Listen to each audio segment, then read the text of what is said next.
all the best shows from your favourite fan channels on GFN Soccer TV, now streaming on Samsung TV Plus.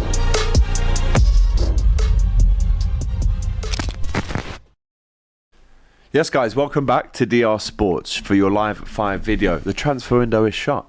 So what are we going to talk about in this international period, I hear you asking? Well, something engaging that gets you chatting in the comments. This is football's worst football manager debate. Myself and Jack. How are we, fella? Oh, I'm good, thank you. There is a lot of candidates. Yes, there is, and we'll get through a lot of them. Obviously, send in your suggestions as well, but we are going to go into this. And why did we think of this topic necessarily? Well, Bild reported that Erik ten Hag obviously was sacked, but then they also listed a few reasons that I've got in front of me here that basically just, as you said just before we went on air, Jack, character assassinating.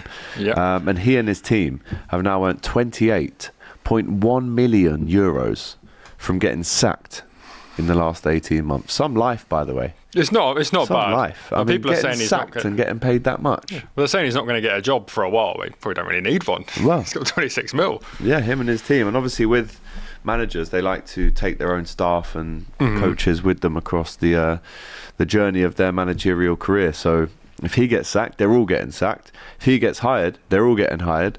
And then, like I said, if he gets sacked, they're all getting sacked, but they're also getting a big payoff. Exactly. It's like a mate's holiday, just going all around European tour. Yeah. See where he can get next. Stag do vibes we're getting. Shout out to everyone in the chat. Stevie G says, get in AGT. Vish says, Mikel Arteta, nice and early with the jokes. Brendan Rodgers, none of them. It's Rooney, says 1-2, and Rooney is one of the guys that we're going to be chatting about in the chat. James Bond says, Slippy AGT. Nice one. Brilliant. Fantastic. Lovely stuff. So we might as well get into it then. I mean, I do think on the back of this this breakdown by Bild, we should touch on this before we get into our candidates, Jack. He did not get along with anyone, and it's caps that anyone is in. You got caps, the same tweet as me, yeah. at the club. Not even his own staff that he brought to Germany himself. So after we just said that, you know, he brings his crew along, they all get paid together, they all get sacked together. Apparently they don't even like him, and you're always off to a bad start if your own staff that you've brought through don't like you. And this is all alleged, by the way, okay? But it is a full breakdown. He interfered with the planning and only proposed players from his own agency. Man United fans know all about that, by the way. I think, what was it, Højlund and Amrabat at his agency, and he obviously got them over to United. And do you know who their first signing of the summer was? Go on. Mark Flecken. Guess what agency Mark Flecken's with? His agency. Ten Hag's. And we sold Kelleher to Brentford to allow the Flecken move to Leverkusen. But, I mean, you can't be doing that. He was very much known at Manchester United as well for bringing players that he's worked with in the past and not really having any idea about any other players aside from that. You know, you could name how many examples? Anthony, Onana. Yeah, Anthony went across. Onana was Ajax. De Ligt was Ajax. Van der Beek was already there. Yeah, but you'd obviously known him from before. But yeah, literally just, it was either mates or people that work for his agency, and he's gone to Leverkusen and tried to do the same thing. And I mean, I think it's fairly evident when you've got, I mean, who left this summer? Hidetsky left, Jonathan Tah left on a free, Frimpong, Xhaka, Hincapié, Florian Wirtz, Victor Boniface. There's more. Yeah. But I mean, he's not very forward-thinking, a progressive manager. It's like, oh, I'll just bring all my staff along and then all the lads that I had at Ajax. And turns out they don't rate you anyway, because apparently he didn't get along with any of them. Exactly. But look at those players that he's brought to United. I mean, rightfully he was sacked. Or wrongfully, if you're a Liverpool fan. But rightfully he was sacked if you're a United fan. This is the fella that Liverpool beat 7-0, and he still kept his job until the next season after that. But I mean, one of the other ones here was the players did not understand why doing push-ups was just as important as ball work. Don't forget, I know we keep going back to Liverpool, but Jarrell Quansah's just got there as well, scored on his debut actually. The atmosphere was within the club was extremely cold. The players had no idea what they had to do during matches. The club wanted to sack him much earlier. I mean, they did 2 games. 2 games. I'm just saying it must have been earlier. I mean, didn't they lose in pre-season to like Sao Paulo under-18s or something, like 6-0? Yeah, I did hear like that. Under-21s. They got battered out in Brazil. He is now considered the worst coach in the club's history. And they've had to pay off his whole contract. Yeah, which is, I mean, surely you would go, well, bad track record at Manchester United. Let's bring him in, take a risk, take a little bit of a gamble. And after 2 games, Jack, I mean, talk about, a knee-jerk reaction. But if you read this, maybe it wasn't a knee-jerk reaction. If they're saying that they wanted to get rid of him sooner, surely in the initial interview they should have seen the red flags and gone, maybe this isn't a good fit. No, surely when he got his big binder out and was like, here are my plans, and it includes everyone that I've worked with before, plus my agency, they'd have gone, maybe not. But I've just seen the thing here. Hidetski, Kosanu, Jonathan Tah, Frimpong, Xhaka, Adley, Boniface, Wirtz, all gone in one summer. And surely part of that is because... And Alonso this summer as well. But Xhaka was the captain and never made any noise about leaving, and the board all thought he was going to stay. So surely there's something behind the scenes where it's I'm not being a part of this. Yeah, Ten Hag. I mean, look, he has been sacked after 2 games, but I mean the stats don't look good. Obviously, he was very poor at Manchester United towards the end. Did win a couple of trophies. Is he the only manager in Bundesliga history then with a 0% win ratio? He must be, because they didn't or win. 100% loss ratio. But I mean, the push-ups as a full-time manager. I mean, we've all been to football training before, and the balls go away and the cones come out, the bibs are out, and it's a lot of cardio. But the push-ups thing, I mean, that's the kind of thing that you would have got in the 90s when a manager goes, right, whoever loses the ball, 10 push-ups. And you do it, because what else are you going to do? You have to do it. And I've done it myself when I was playing football. But the push-ups thing, 2025, 2026 season. Yeah, it's a bit like when you're under 16s, but there isn't a manager, so someone's dad steps in and it's we're going to start. Everyone do some push-ups, everyone do a few laps of the pitch, everyone, do some leg raises, proper basic stuff, lunges, feed the chickens and all that. Yeah.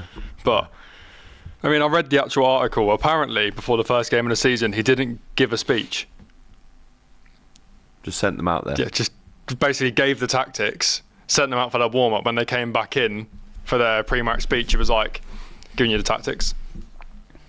Go and do what you got to do. Just go do it. And then they went and lost to Hoffenheim, I think. Yeah, I mean, like I said, I'm just going to get his managerial kind of CV up, because he has managed some big clubs. This is the thing. But surely, I just don't ever... I never really saw him, even at Man United, as a good talker or a personable bloke, someone you'd love to have a pint with.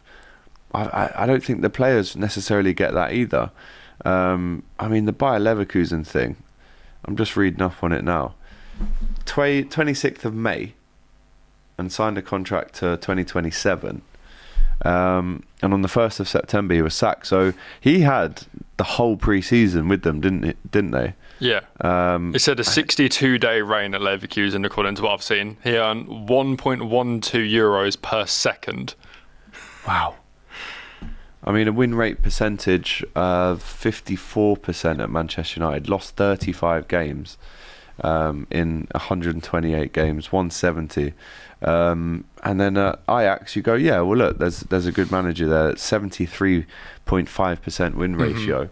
Utrecht before that, Go Ahead Eagles, yeah, that's all him building up his career after his playing career, which finished in 2002, and he was playing for FC Twente.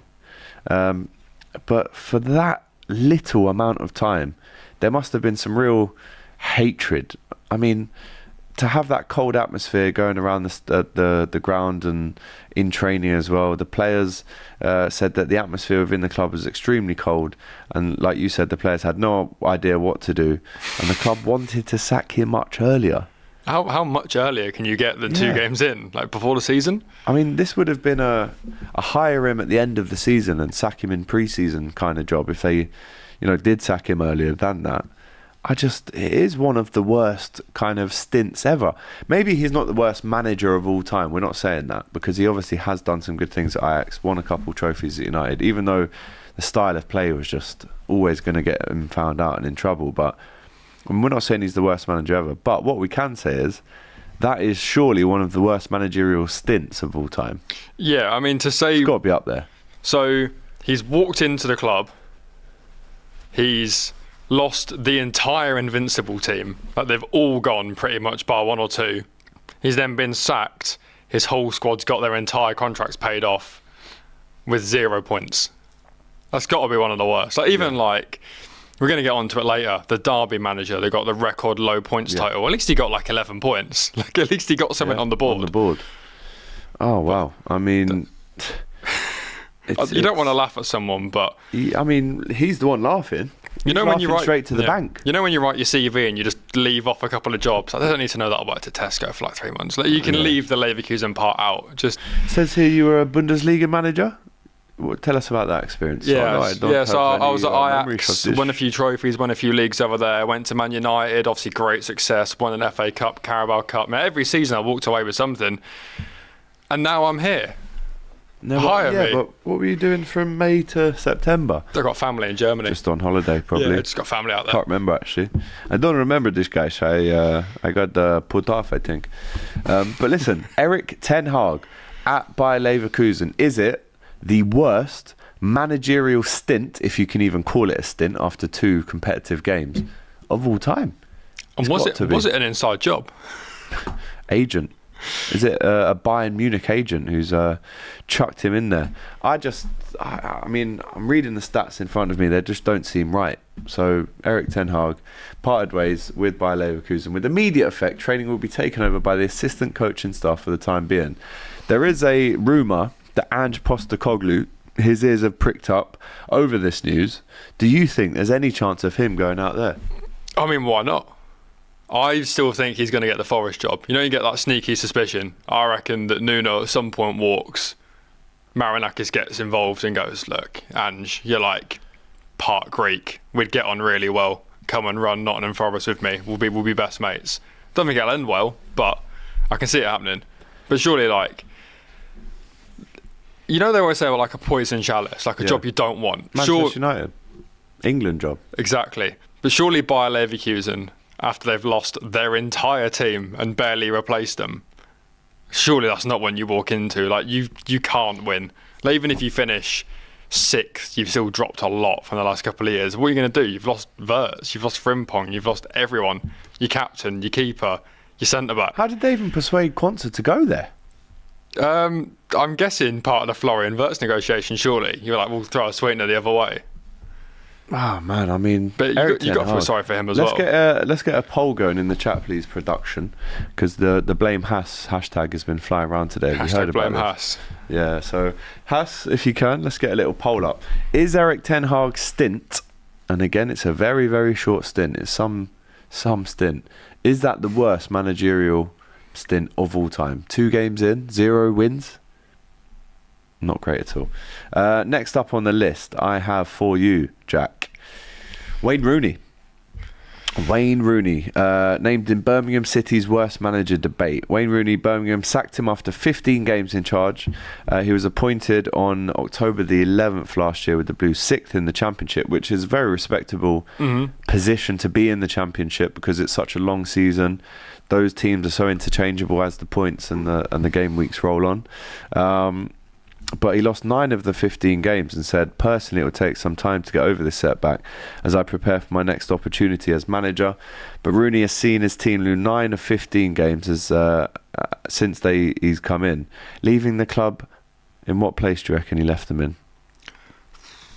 19th. 20th. It's even worse. So close. So he comes, and at the time, Birmingham were very happy with their former manager. I remember at the time there was a lot of controversy about this Tom Brady kind of new because they've been in loads of debt, haven't they? They'd got out of it. They were pushing for promotion in the Championship. But he'd just come off a really nice stint. Was it Derby he was at? Yeah. They got relegated. Went down with a fight, didn't I think they had like a 15-point deduction or something, and he took him to like the final day, so they were all happy with him. And then he's since done Plymouth, right? Yeah. And that didn't go great either. He got sat there. And then was it the week after they sacked him, they went and beat you in the FA Cup, so they couldn't have made him look any worse, really. Yeah.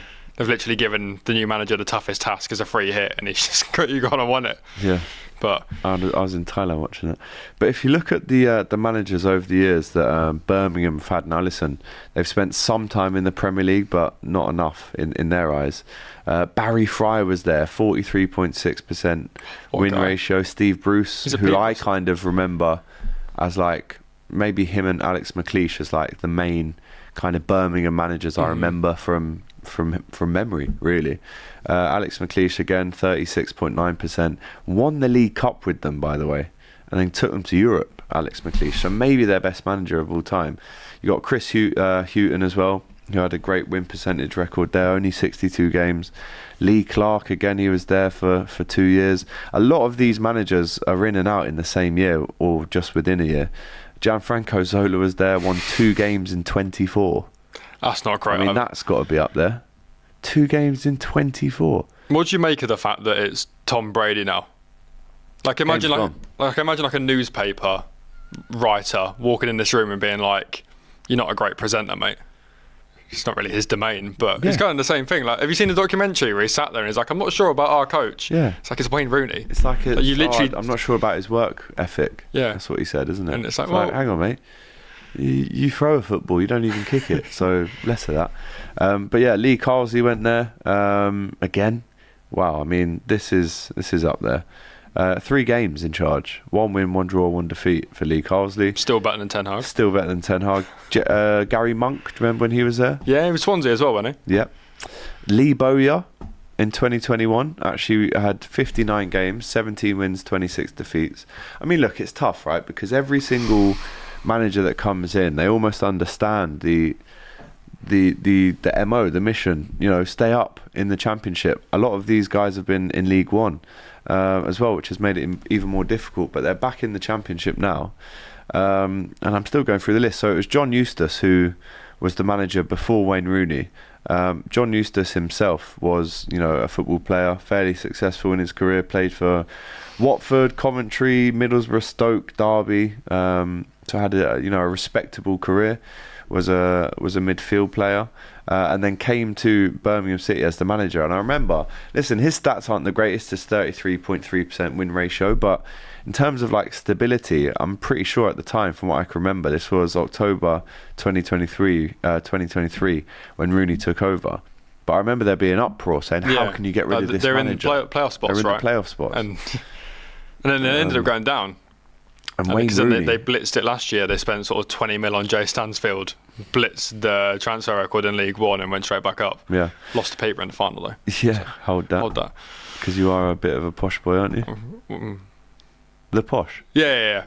Copyrighted, by the way, if you didn't know. The Beckham tried to sue us. Yeah. Tried to sue Peterborough for trademarking posh. Wait, that's not Barry Fry as well, is it? Yeah, he's the director of football.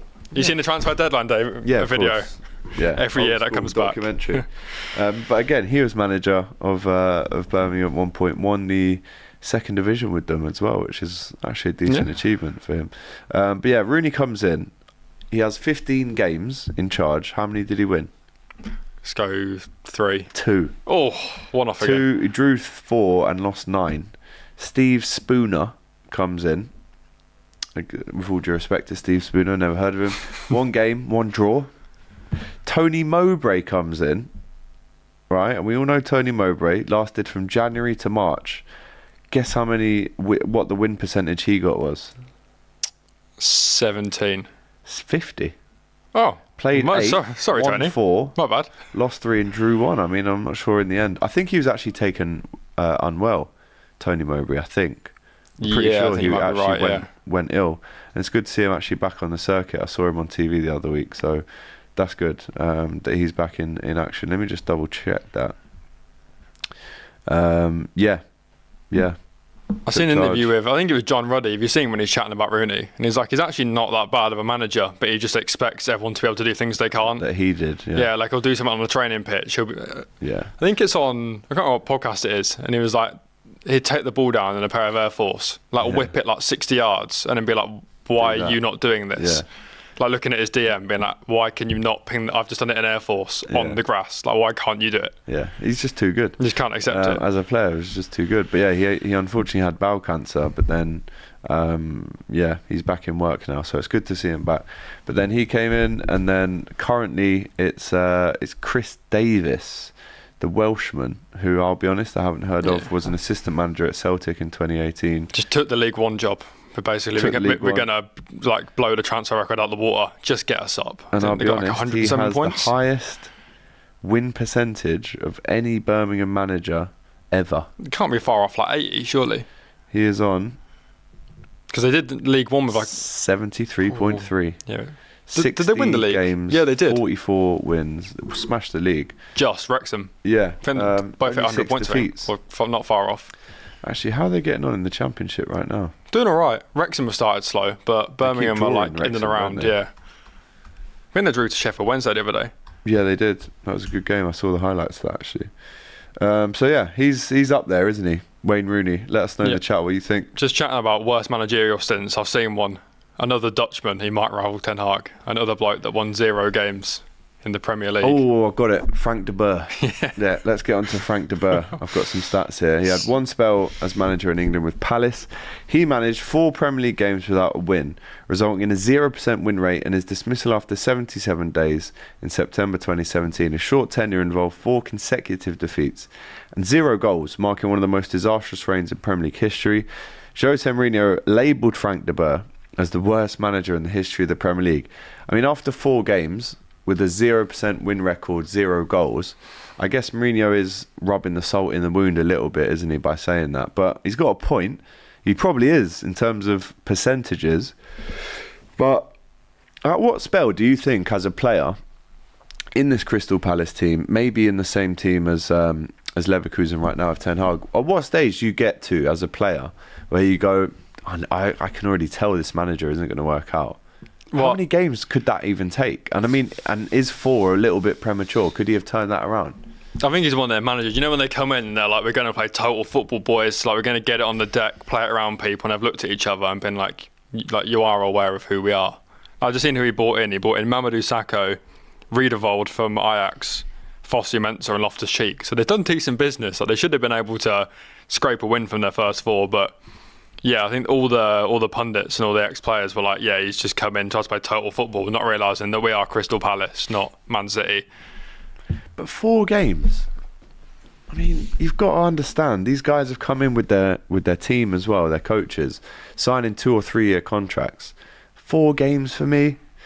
I mean, look, if you don't even score a goal, there's an argument. Of course there is. But 4 games is very, very quick to act on that. And well, apparently they failed to score, which is not ideal in 4 games. I mean, I'm trying to find out who they played.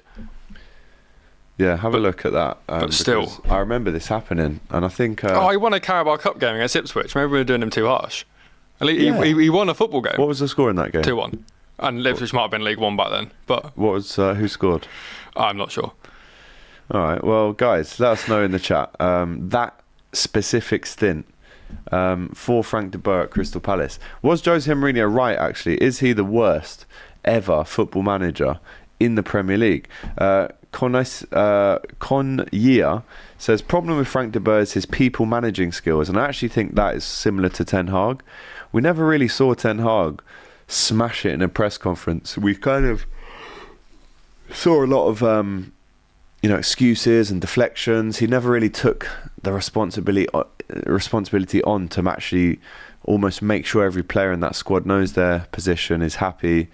You know, I just think he was, from what I saw, and obviously I was happy at the time because I was like, what a clown, let's get this guy to stay at Old Trafford forever. But I kind of look at him as a manager and go, I would definitely not play for him. He's just got no charisma. At least with Fergie, you know, he might verbally undress you in front of the change room, but he has these amazing little skills of man management where he might leave you out for one game and you think you're all dejected, but that's because he's putting you in for the next game. He might put his arm around you, have a little word, make sure your family are okay and things at home are all tickety-boo. And he'd take a dag if you're in the press as well. Like, he'd go out and be like, he'd defend his players. Like, this is my fault. Like, I've put this guy in. Like, he's not playing for this reason, but it's on me. Whereas other managers, they're not really doing that. Especially when, like, talking about Ten Hag again, how many times is he going to mention that Garnacho was a little bit offside against Arsenal? Like, leave it, man. And that's when you're like, maybe we should move on from this. I mean, name some players that he fell out with. Who? At Old Trafford, Ten Hag. Well, Ronaldo. Big time, yeah. He threw out the door. That was like I'm going to make a statement nice and early, and it backfired immediately. He had Jadon Sancho make a statement against him. Yeah. And I mean, who else is there? Pogba? Was Pogba there? I think Pogba had already gone, maybe? Okay. Possibly, because that was the season where they started with Ronaldo, Sancho and all that lot. and then lost like 4-0 to Brentford. I think they lost to Brighton on the first game. Like it didn't start well, and he threw Ronaldo out the door immediately. And again, at Ajax, you can make a statement and be like, I'm in charge. You are, I don't care how good you are. If I don't like you, you're out the club. When you're at Man United, can't really do that. When it's Cristiano Ronaldo, you don't really get away with that. But like you know what Carragher said the other day about Amorim? Yeah. And it was like, if he wasn't good in the press and if he weren't a little bit good looking, like he'd definitely been sacked by now. I think Ten Hag's the opposite of that. Yeah. Just no one in the personality. No one in the press was like, I feel sorry for him, or like, I kind of like this guy. It's a shame it's not going well. He's just a little bit a board, man. He's got no personality, especially to be a leader of men going out on that football pitch to win football matches. You almost want that relationship between yourself and the manager, where you go, I would run through a brick wall for you. That's why Fergie was so successful. That's why 90% of players loved playing under Jurgen Klopp, because they'd see him on the sidelines and go, that's who I'm playing for. You look over to Ten Hag, he's stuttering, can't really get his words out. English wasn't the best. Made some really bad jokes, didn't have any comedy or humour about him. It was just very stiff, and I think it was summed up by the clothes that he wore. Remember when he joined United, he had this suit, and it was like... He got sacked because he had bad clobber. He's just awful clobber. Awful clobber. At least Russell Martin's a shit manager, but at least he he dresses well. At least he looks quite cool in the touchline. I could do something there. Erik Ten Hag, he's honestly the nightmare manager to play for, I'd say. Yeah, no one's playing for him. You're trying to go... we had the same thing with... I'm sure we'll get onto him, but Emery.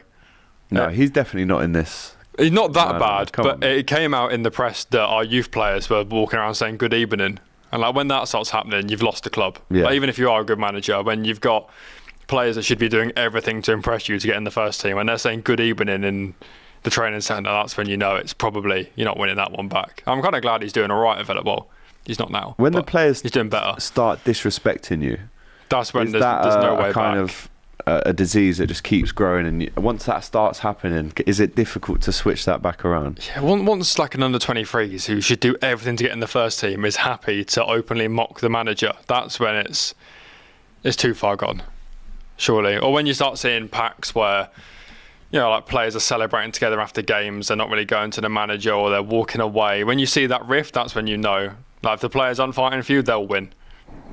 Because the players are going to be there longer than the manager, so they know they can damn tools. Like, what's the point in, like you say with Kobbie Mainoo at United, might as well just go on loan for a year, because he doesn't fit Amorim's system, and by the time he comes back from loan, Amorim probably won't be there. So you might as well not fight for him. Yeah, exactly. Couple of super chats here. This will rattle the AC Milan shirt. His name is Jack. He says, this debate, it's Arteta. Has that rattled you, Jack? No. An AC Milan shirt? No. I mean, he's won a couple of games. He's won a couple of Florida Cups, Community Shield, Emirates Cup. He's got pre-season trophies coming out his neck, mate. So yeah, exactly. Community Shield's a real trophy now. Palace have told us. So that's not really, is it? Palace not on our Champions wall, though. Where we've got our number of trophies, it's not included. Well. So, and if we did want to include it, then everyone else is in big trouble. But then Arsenal would have to copy that, and then that'll be a problem. Because we do like copying your stuff. Yeah, you do. We do like copying your stuff. So this is why Jack's a good Arsenal fan, because he actually admits that Arsenal do copy loads of stuff. Yep, Champions Wall pending. You wait. If we win a trophy, you wait for the Champions Wall. If we win a trophy, wait. When? Next year. When? All this stuff, bro. It's all like... To be fair, we've got it around... Future tense. We've got it around the stadium. I don't know if you've seen it at the Emirates, but like on the bottom of the upper tier, it has all the trophies in the years.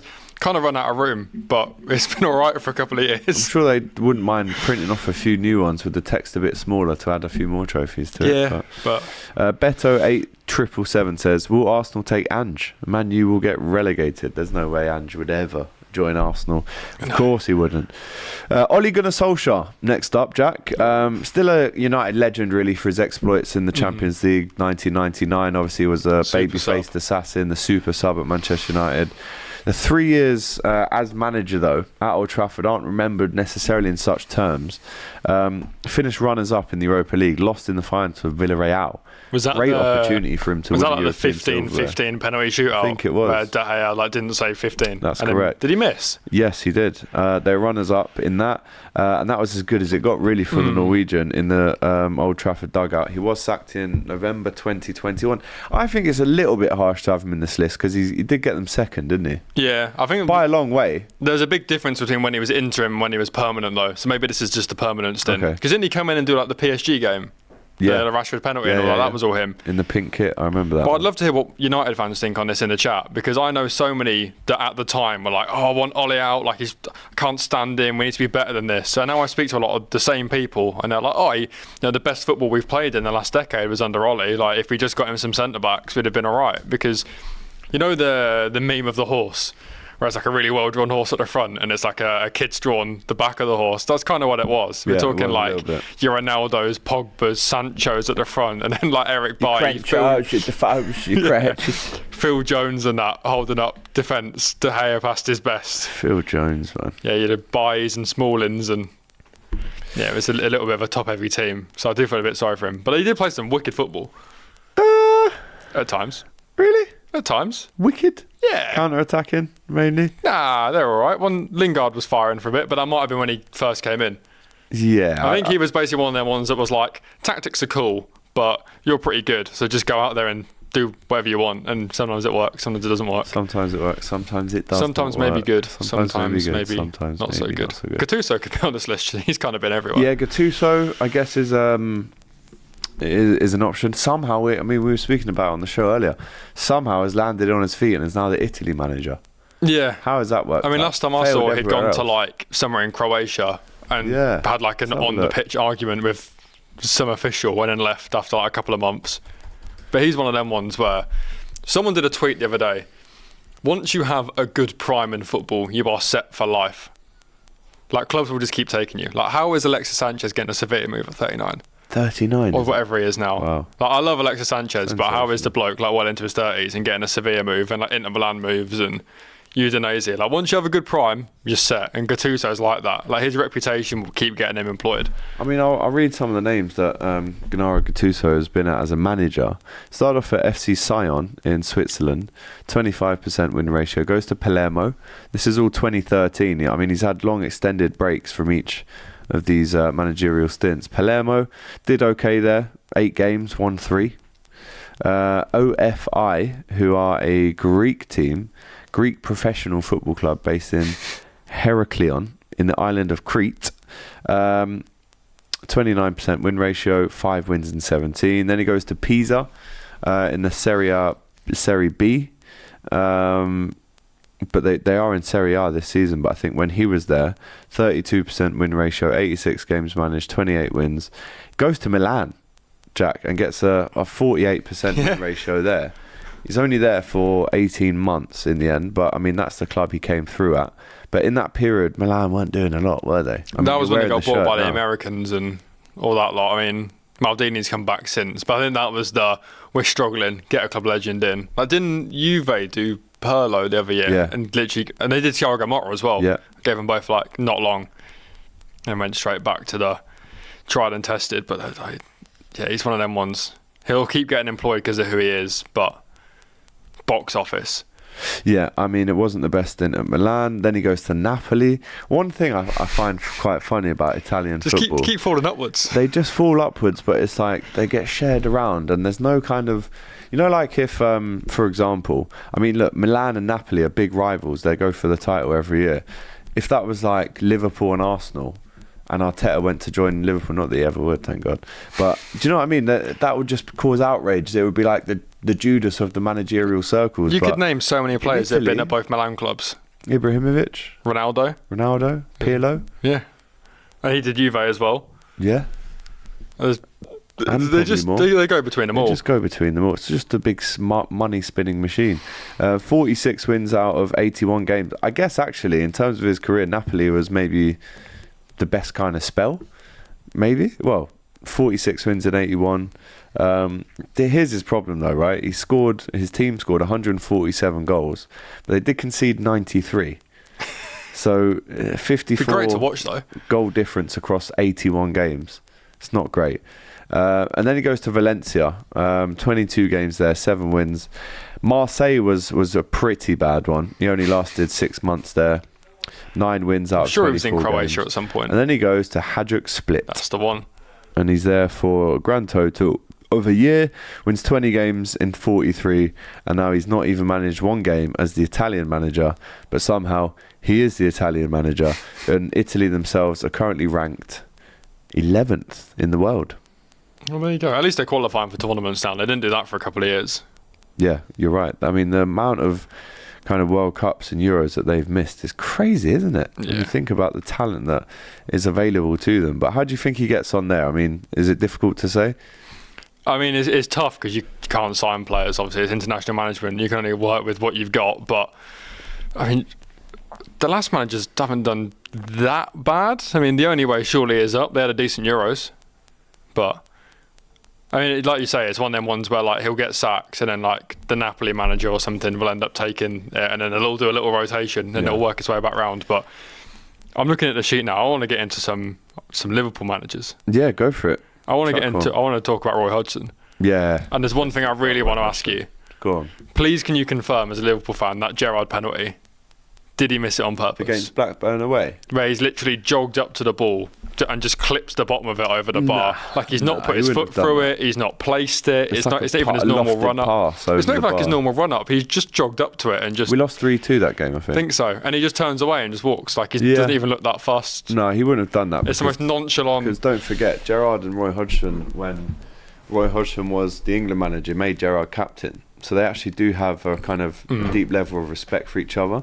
There's no way that Gerrard would ever miss a penalty for Liverpool on purpose, no matter who the manager is. He has been at Liverpool and was at Liverpool for a long time before and after Hodgson left, and there was no way that he would ever miss a penalty. So I can categorically say, I mean, it was unlike Gerrard. So people. I mean, you've met him, so you can ask him next time. Met him multiple times.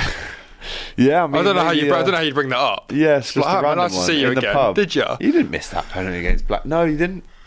Drink over my face? Yeah, no, all good. Yeah, I mean, I remember, man, this is the lowest period, and there is one other mention of a Liverpool manager. Didn't you have two managers at once at one point? A little bit of a, you know, he still won a trophy. But yeah, we had Roy Evans and Gerard Houllier. That didn't work in 97, 98.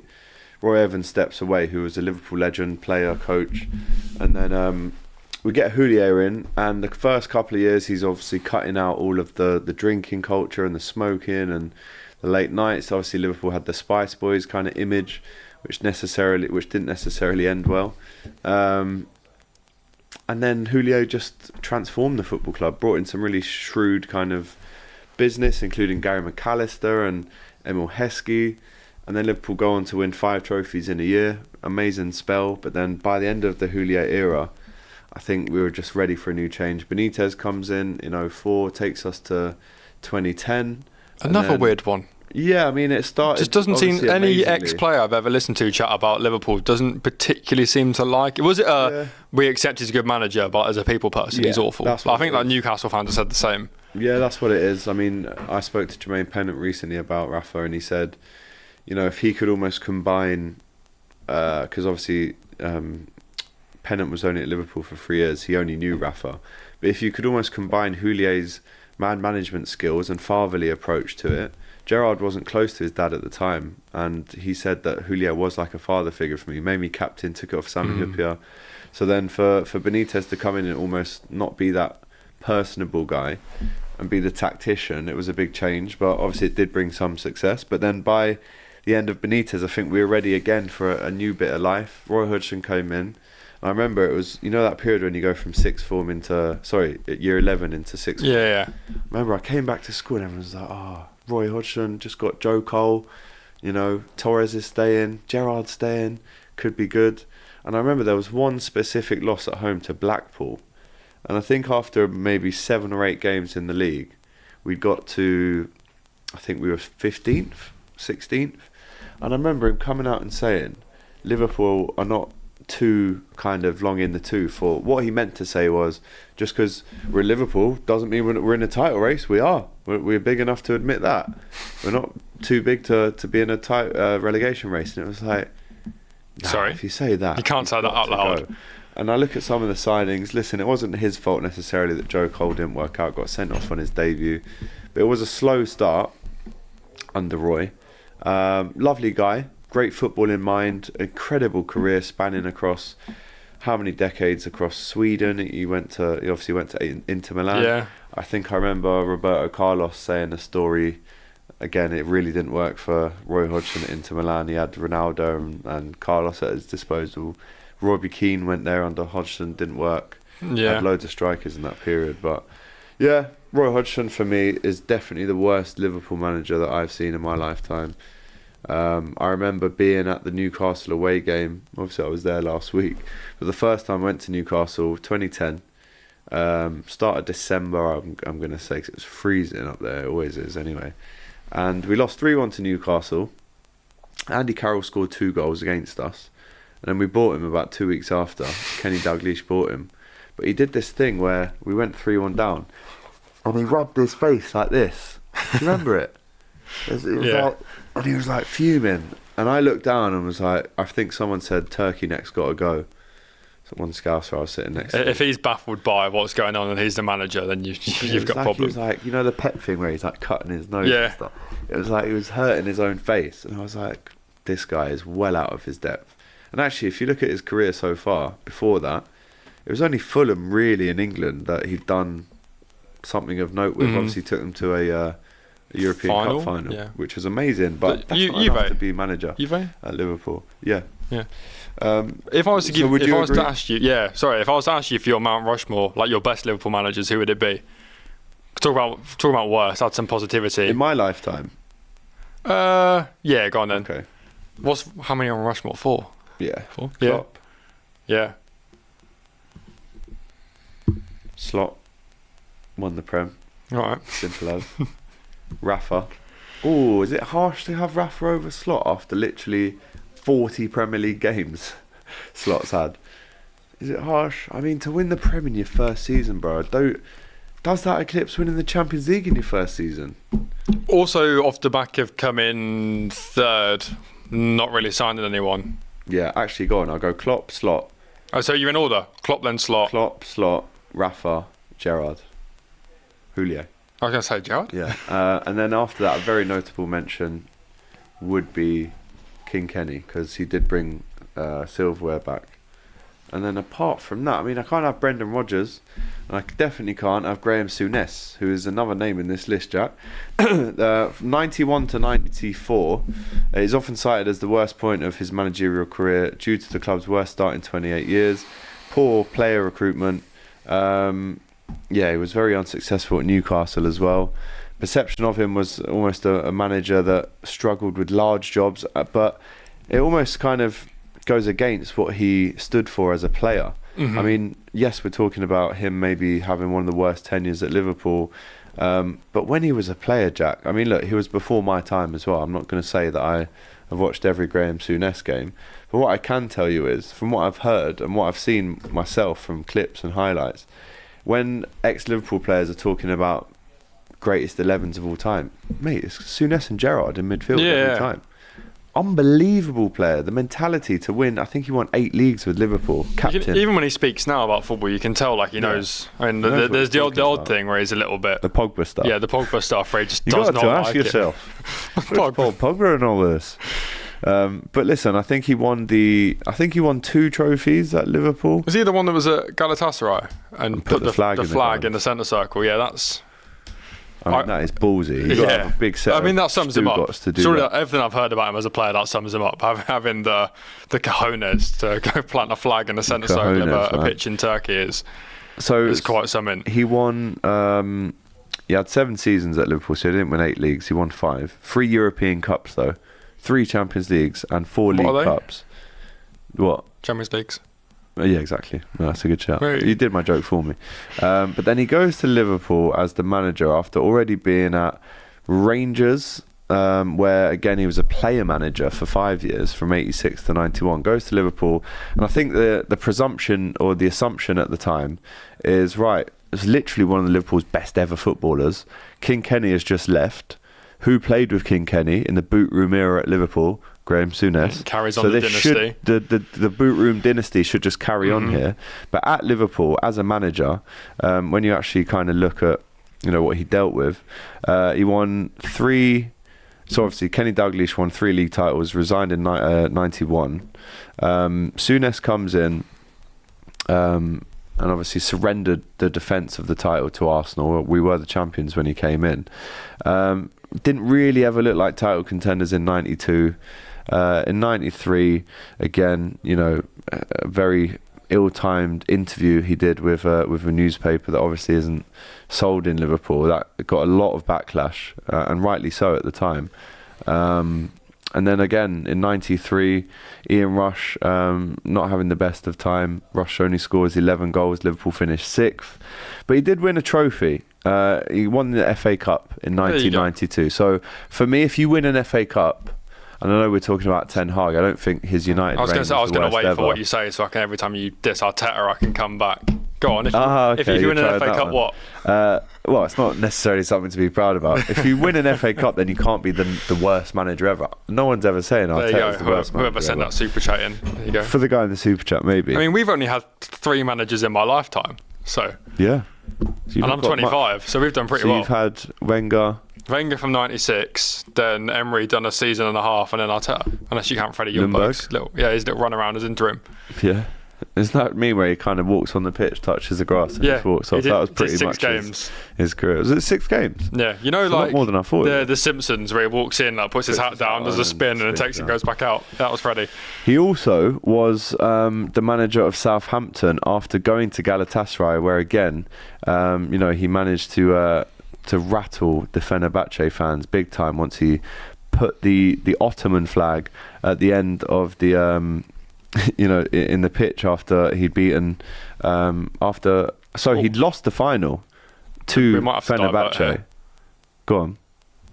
Tottenham Hotspur announces the departure of executive chairman Daniel Levy. No. We might have to bin off the rest of the 10 minutes just to chat about this. Wow. Daniel Levy has left Spurs. Wow. Okay. Change the topic. Change the thumbnail. Change the thumbnail. Breaking news on DR Sports. Coming to us live just in from Fabrizio Romano. The breaking news is Tottenham announces the departure of executive chairman Daniel Levy. React to that, Jack. Well, of all the things I thought would happen tonight, it probably wouldn't be that. After 25 years... I'm trying to read the statement and figure out whether he's left of his own accord. He's done his own statement. Can you read it to us? I can. I'm incredibly proud of the work I've done together with the executive team and all of our employees. We've built this club into a global heavyweight competing at the highest level. More than that, we've built a community. I was lucky enough to work with some of the greatest people in this sport, from the team at Lily White House and Hotspur Way to all the players and managers over the years. I want to thank all the fans that have supported me over the years. It hasn't always been an easy journey, but significant progress has been made. I will continue to support this club passionately. Why do you think he's chosen now to leave, especially with the new era of Thomas Frank? Especially also with Tottenham spending a lot of money in this transfer window. He's definitely backed them. A lot of people, including Abby, Fuad, Dean, Expressions, most Tottenham fans, Tobes, have come out and criticised him in the past, and they don't like the way he operates, maybe from on the pitch perspective. Yes, he's done an amazing job in terms of business brought into the club, but wow, that is that Enoch gone as well? Is it? I'm not sure. Well, he's like Enoch, he just heads it, doesn't he? Like he's the Tottenham rep of Enoch, I think. But reading their statement, it says, as part of its succession planning, the club has made a number of senior appointments, and talks about Vinay, who came in from Arsenal in the summer, or like last year. So could he maybe take Daniel Levy's job? But more importantly, if you were succession planning, you knew this was coming. Yeah. Like if you've been bringing in people under him to sort of get used to the club, you knew this was going to happen. So it's interesting that he has chosen now, waiting for the transfer window to slam shut. Here's Xavi Simons. See you later. Have you? I have got the. Were you on the Tottenham Hotspur website then? Yes. Getting those quotes, yeah. There are no changes to the ownership or shareholder structure of the club. And Peter Charrington, the non-executive chairman, says, I'm very honoured to become the non-executive chairman of this club. And on behalf of the board, I'd like to thank Daniel and his family for their commitment and loyalty to the club over so many years. Wow, I did not see that one coming. Tottenham Hotspur officially announced the departure of executive chairman Daniel Levy after so much criticism, protests recently as well. That is massive. And what do you think, if you're a Spurs fan reacting to this? I mean, we could try and get a Spurs fan ring on one, maybe. yeah. I mean, that is big breaking news. But if you were a Spurs fan, I know you're not. But if you were, what would you? How would you react to this? Is this good? I think so. It's really interesting because he did an interview. This is what they've called for. Yeah, he did an interview the other week and was like, "Oh, I'm going to get all the credit for all this when I'm gone." So, does he now get the credit? Because look at where Spurs were when he took over. If you look at it as just pure sort of facts, they've gone from a team that were mid-table. They've got a brand new stadium. They've got global superstars like Xavi Simons. They've got kind of everything. They're a global giant now, although they haven't really won much. They're still much bigger club than they were. So he has taken them a long way, but I also think their criticism of him has been fair. So I guess it depends who comes in now and who backs it. There's been chat of Saudi recently. If this means Saudi are coming in, it could get real dark as an Arsenal fan. Because we've been trusting El Process for a while. They do earn some money, Tottenham, don't they, with the new stadium? Yeah, they've got a go-kart track under the stadium I've been on. He's the longest-serving Premier League chairman. Not Steps anymore. down from Tottenham. So it's not even he got sacked. He stepped down. He steps down from the club. Do you think he's just gone, do you know what, I've taken them so far, won a trophy under my stewardship. I think he recently did an interview with Gary Neville, didn't he? Yeah, he did, and that's when he was chatting about the stadium and being like, "Oh, when I leave, I'll start getting credit from Spurs fans about what I've done for the club and building the stadium. But for now, I get criticised." But yeah, they're all saying that he's stepped down, which is massive news. Again, 25 years, long time. And at the start of the Frank era, when things are possibly as bright as they've ever been, is that fair to say? Maybe that's what I'm talking about. The new era is definitely underway at Tottenham. But just won the Europa League. You've broken the trophy curse. The fans are quite positive. You've finally got Xavi Simons in, who's probably fair to say the first established superstar they've brought in. I think that's probably fair to say. Yeah. So they're on the up, but to walk now. Yeah. There must be something more to it. It's unbelievable news coming out of Tottenham today, pretty much out of the blue, in terms of, him actually, stepping away. I believe we can get Abby on the phone. Can we do that? Yeah. Okay, we can get Abby on the phone. But yeah, let's see what she thinks, because I know Abby, out of most people, was a big Daniel Levy out. Abby Summers, you are live on DR Sports. Please do not swear. This is breaking to me because I've just parked the car, so I don't even know what's been going on. Well, I can read you a little statement if you want, because I've got the article here. Please. So, Tottenham Hotspur announced that Daniel Levy has today stepped down from his role as executive chairman after nearly 25 years. He says, "I'm incredibly proud of the work I've done together with the executive team and all of our employees. We have built this club into a global heavyweight, competing at the highest level. More than that, we've built a community. I was lucky enough to work with some of the greatest people in this sport, from the team at Lily White House and Hotspur Way to all the players and the managers over the year. I want to thank all the fans that have supported me over the years, including Abby Summers. It hasn't always been an easy journey, but significant progress has been made, and I'll continue to support this club passionately." What is your immediate reaction to this? Honestly, it's like Christmas has come early. I can't believe it. I honestly never thought I'd see the day where he would give up power. The dictatorship has ended. I can't believe it. Honestly. Are you in shock right now? Yeah, I actually am. I haven't processed this yet. First of all, the one thing I've always said about Daniel Levy is, as a businessman, I am very grateful for what he has turned the club into over the last 20, however many years. But it's about matching the ambition on the pitch. In fairness, we've had a fairly decent transfer window. We've had a good summer. But over the years, I have seen so much crap come in and out of my club. So many times we've been let down and, promised things and it's not been delivered or the ambition hasn't been matched. So I will always thank him for what he's built the club into. But I just hope that it's going into hands of someone that wants to take the club further and build on the foundations that he has laid, that by matching that ambition and making this club what it should be. Because it's a bit similar, in terms of being a bridesmaid. It's always there or thereabouts, but it's still always little brode. And it's got the infrastructure to not be that. It's got the infrastructure to go on and actually do something. You've got it as an NFL pitch, you've got it as a go-karting track, stadium venue, etc. But it's about the football club and actually making the football club the priority. And I just felt with ENIC that probably wasn't ever going to be the case. It was more profit over glory. But now there's an opportunity where this can move in the right direction. Maybe this is huge. I'm just really shocked. I mean, ever since I've known you, you've been calling. I mean, not since we were like 5, but since he's been here, he's been there for 25 years. You have been very outspoken about him. You don't like the way he operates in terms of on the pitch, but he did an interview recently with Gary Neville on the Overlap, and he said maybe people won't appreciate what I've done until I leave. Now he has left. He stepped down, and again there has been some protests in the past. They've been asking for him to go a long time ago, but he's just brought Xavi Simons in. He's just brought Muani in. Do you think Palhinha as well? It's a good start to the season. Thomas Frank has come in as well. It's a new era at Tottenham. Do you think maybe in a year or so you might look back and say, actually, won a trophy? We created this new era.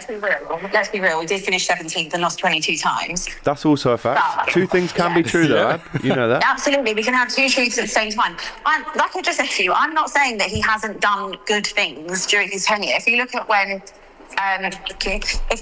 he took over, what Tottenham was, always in and around mid-table, didn't have the type of infrastructure obviously they have now. Of course, as a from a business perspective, what he has made the club, he has made it into, powerhouse in some aspects. But it's always been the case that he's not matched the ambitions with signings at certain times or backing the right managers, or, we've had almost as many managers in as many years as ENIC has been at the club. So I see his point saying that, we probably will appreciate him after he's gone. But there's been so many times where I think as fans, we've been let down by not having the backing that we should have had, or not having the signings. I remember going back to must have been 2011, 2012 when Redknapp was there. And I think we had Redknapp in charge, and we were doing quite well around Christmas time when the January transfer window opened. And I remember, push it, they wanted to push and sign people. And we ended up with Louis Saha, who was at the end of his career, and Ryan Nelson. So it's just always been a case of it's never matched the ambition to take the club forward. And a lot of times, I think he struck gold when he had Poch, someone who could, again, work with young players. He had Harry Kane come through. At that time, he had Dele Alli, who was arguably the best young player in the world. There's been a lot of luck at times as well, having someone like Gareth Bale, who was going on loan to Blackburn, and he becomes a megastar. So I think he's had luck that has also papered over maybe the shortcomings of ENIC and him as a chairman. The other thing I haven't always liked is how involved he is with everything. He is such a control freak that he'll be part of every decision when the stadium's being built, to the point of what colour is going to be on this tile, and that he shouldn't be involved in that, and he should never be involved in the footballing aspect of the club. And that's where my grievances have always been. Give the control to managers who've earned it. Poch earned the backing, Poch earned the money, Poch earned the opportunity to go and take that team and refresh it, because he had one hand tied behind his back the whole time during the stadium moved and the lack of budget, the lack of transfer during his time. Gets you a Champions League final, sacks him, 3 months later. So there's been a lot of questionable decisions over the years that some he has got right and some he's got really, really wrong. So I think I can say thank you very much for everything that you've done for the club in terms of building it to where it is, and I'm really grateful for that. But I can't lie. I'm happy to see the back of him. And what do you think this means now for the new era of Tottenham? Just before you go, I know the new manager's in. There's a whole new look team as well. Do you think him leaving now, you're almost entering a successful period to come? I mean, how do Tottenham? I mean, I know you're just reacting to this straight away, but how do you think the general consensus of Tottenham fans are feeling right now with this news? I don't know. I think I would like to think they'll be feeling the same way as me. I think there'll be a lot of feeling of kind of ding dong, the witch is dead. But I think there'll also be, I'm also grateful to you at the same time, because you have made the club and built the club to what it is in terms of growing it from where it was when he came in to where it is now. Also think it helps that we've had quite a nice transfer window, especially after the whole saga with Eze and Gibbs White and whatever. So it's kind of, on paper, look like we've had a good window, and he's bowing out on that one. In terms of where we go next, I don't know, because I don't know who's coming in. We've been heavily linked, I think, with Qatari ownership. It says on the statement, there are no changes to the ownership or shareholder structure of the club. Well, so not much is going to really change because he's always been the mouthpiece for ENIC, and Joe Lewis, who is, who is the billionaire behind ENIC. They've never really invested. They've never put much of their own money into it. I'm pretty sure everything that has always gone back into Spurs has been generated by how well the club's done. So it's hard because Levy is Levy, and he is always going to be the one that people go for because he is the puppet. But there is a master behind the puppet, and unless ENIC are going to start investing, because Daniel Levy is not just ENIC. Thank you. He's not just ENIC. He is just a part of it. Unless they're going to go into partnership. I heard something earlier in the summer about potentially having a partnership with Qatari ownership or something like that. If there is going to be something which might materialise in the next few days or hours or weeks, then I am all ears. But I couldn't really say what direction it's going to go in at the moment, because if ENIC is still in charge, then I don't know what really would change. Yeah, and if there was a massive injection of cash coming in, maybe from some partners in the Middle East, I mean, you would encourage that. You'd say, yeah, spend that money, get us up there. Because if Spurs then can offer the contracts that City can offer in Liverpool, obviously it's a very hypothetical world, but you'd love that, wouldn't you? Surely. Oh, it'd be the best thing ever. I've been crying out for it my whole entire life, to have the same ambition on the pitch. It is a miracle that Spurs have even managed to compete at the level they are and be, a top 6 club and be in and around that, with how limited the budget has been. In terms of wages, I think Sonny was our top earner and Kane was as well at 200. And that was a big stretch for Spurs in terms of breaking that mould.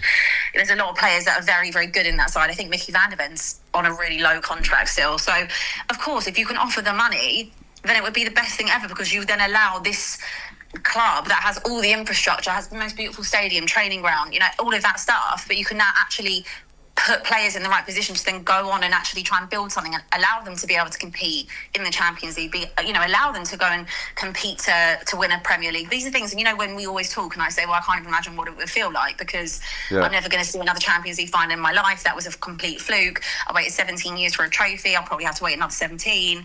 I can't even imagine, winning the Premier League. The closest we ever came was under Poch. So the thought of that being something that actually could happen with the right ownership, investment, if there were changes, I don't know, would be an absolute dream, because you want to see your team at the top. I don't want to watch my team be 17th and lose 22 games, albeit I know there's obviously partly down to Ange, that in typical Tottenham fashion won us a trophy. So there needs to be more. There needs to be investment. There needs to be ambition, not just off the pitch, because I think that we've got that in abundance, but it needs to be on the pitch. And whoever comes in, ownership-wise, chairman-wise, I just beg that they match that same ambition. All right, Ab. Well, look, good to speak to you. Enjoy your holiday. That's probably Thanks, a little darling. boost for you now. You can probably have an extra little cocktail tonight on Daniel. Don't you know it? Don't you know it? Dolphsman SW6 in the chat says, leave in sauce. Daniel leave E. Anyway, that's enough from me. Abby, I'm in shock. No, listen, I know you're in shock. Let us know how you feel about it when you get back, and have a good time. Enjoy. Thanks, darling. Take Have care, fun. love. All the best. Bye-bye. Bye, doll. And there she goes.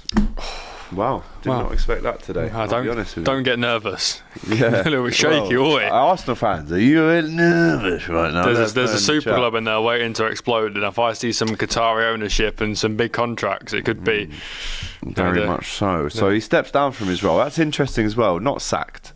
Steps down from the role. Well, he stepped down from chairman, so they're still owned by the same people. It's just who's heading it is different. So whether anything actually changes, whether more investors come in, we'll see. But yeah, comes in as Spurs chairman in March 2001 and leaves after the club won the Europa League last season. He was also there when they won the League Cup in 2008. So 2 trophies across 24 years, a trophy every 12 years. It's just not great. They would have wanted better, obviously. He's left him in a pretty good place, and like I said, Spurs are they're now at a point where they can just explode. They've got the stadium, they've got everything, and I think the biggest problem that they've had with Daniel Levy is that he just kind of doesn't go that extra step to make them compete. It's always we'd love Eze, but we're not going to pay as much as Arsenal will offer you, or like we really want this player, but we're not going to bid quite as much as the club wants. You know what I mean? Like, they never quite. There's a lot of dancing around, and they never actually do it. And a lot of fans think that he's doing it for show. Like, oh, well, you know, we went for this player, but we couldn't get it done. So at least you can see I'm trying. But a lot of them are like, we've seen this move before. Like, you were never going to pay up. It just, you know, looked like you tried. Yeah, so there you go. Tottenham fans, how do you feel about that one in the chat? Daniel Levy, no longer the executive chairman of Tottenham Hotspur Football Club. Let us know in the chat how you feel about that one. Just to round off this chat that we had going on before that chat, a couple other names that we can chuck in. Gary Neville, record at Valencia from December 2015 to March 2016 was 28 games, 10 wins, 7 draws and 11 losses, scoring 39 and conceding 38. Is that better than Amorim's? It is better than Amorim's, mate. That's what I was getting to now. Lowest return of any manager since Sir Alex left, with a return of 16 wins, 12 draws and 17 defeats from his 45 matches so far. Not good at all. More games than points at this stage. And I think Graham Potter's still got a better win percentage, and he is struggling at West Ham. And Gary Neville lost 7-0 to Barcelona, which is no disgrace, right? Because it was the prime Barca with MSN up front. But I do think Amorim, numbers-wise, facts-wise, they obviously don't lie. You know, there's no men lie, women lie, numbers don't. And Amorim, how long, when will it end, Robbie? Is the question. Hopefully never. Hey, lovely stuff. A couple other names we'll rattle through before we go today. Paul Jewell in the Premier League under Derby County. I mean, actually a very good manager at Wigan. I remember Jimmy Bullard talking about how kind of a great manager he was. You know, obviously got them in the Prem. Lost that first game of the season to that Crespo goal, do you remember, against Chelsea in their first game in the Prem. Was involved in a bit of a sex scandal, I think you remember at one point, which was quite early 2000s. Mid-noughties kind of standard behaviour. But holds the record, Jack, for what? The lowest points in Premier League history, which Southampton nearly took. Nearly. Across a whole season, that is. Tally is Frank de Boer. Yes. He didn't get any. Yeah. But Paul Jewell had a win percentage of 20.7%, 58 games managed. And I mean, even Southampton, they were so poor last season, weren't they? But the whole season, still got over it. Come on, you got to get more than Derby County. Eventually they did. He's definitely up there. Laurie Sanchez at Fulham, 24 games managed, 16.67%. Howard Wilkinson at Sunderland, 27 games. Steve McLaren at Newcastle, 1 in 4 win record. Yeah. He's definitely up there as well. Terry Butcher at Hibs. Tony Adams at Portsmouth. Do you remember that? Yeah. Do you know what always makes me laugh? You've seen the video when he went out to Spain. He doesn't really speak the language, and he's doing the dancing. It's kind of a bit stodgy. Yeah, it reminds me of the one of Gerrard where he just didn't speak any Arabic and he's trying to tell them to come close. Oh, forget it then, because it's the other team. Any more names in the chat that we've maybe missed out? Let us know. But I don't think there is. I mean, Frank de Boer pretty much takes the title in terms of Premier League as well. But obviously, this video started off being a football's worst manager debate. Ten Hag is up there. I mean, Solskjaer a little bit harsh to have in there, in my opinion. Wayne Rooney's up there. David Moyes. Yeah. You are nothing. You're a fool, and you're a waste of time. That David Moyes. Do you remember when David Moyes went to Real Sociedad? Yeah, he actually done alright. He was like Januzaj and Oyarzabal, just rocking about on the wings. Januzaj, unbelievable. But Steven Gerrard at Villa. After such a great successful period at Rangers. To be fair, when he first came in, it was kind of vibes for a bit. He bought Coutinho. Remember there was rumours of Suarez? Yeah. So he'll bring Suarez and Coutinho to start. And nearly won you the league. Could have done that. Nearly won you the league. Nearly did. And then De Bruyne decided to just have 8 minutes of just being unreal. God, I forgot about that. Yeah. Was that Coutinho brace? Oh, yes, mate. No, it was Matty Cash. And Coutinho. And Coutinho, Felipe, man. Who were you? Were you Wolves? Wolves? Yeah. Because you didn't go 1-0 up for ages, did you? You were. No, they went 1-0 up. Yeah. And then it was did they? 1-1. We still would have won the league if Villa held on. Yeah, because I remember there was a point where Villa were losing, or Villa were winning, but you still hadn't done what you needed to do, and it was there's no way. By the time we did it, I think they'd come back. Yeah. Villas Boas. Yeah. He's up there. Did a season and a bit. But listen, there's so many names. Tim Sherwood. Steve McLaren, his England manager's got to be up there. Tim Sherwood. He was he the manager for Croatia? Yeah. We didn't qualify for the Euros. Wally with a brolly. Yeah. Wasn't it?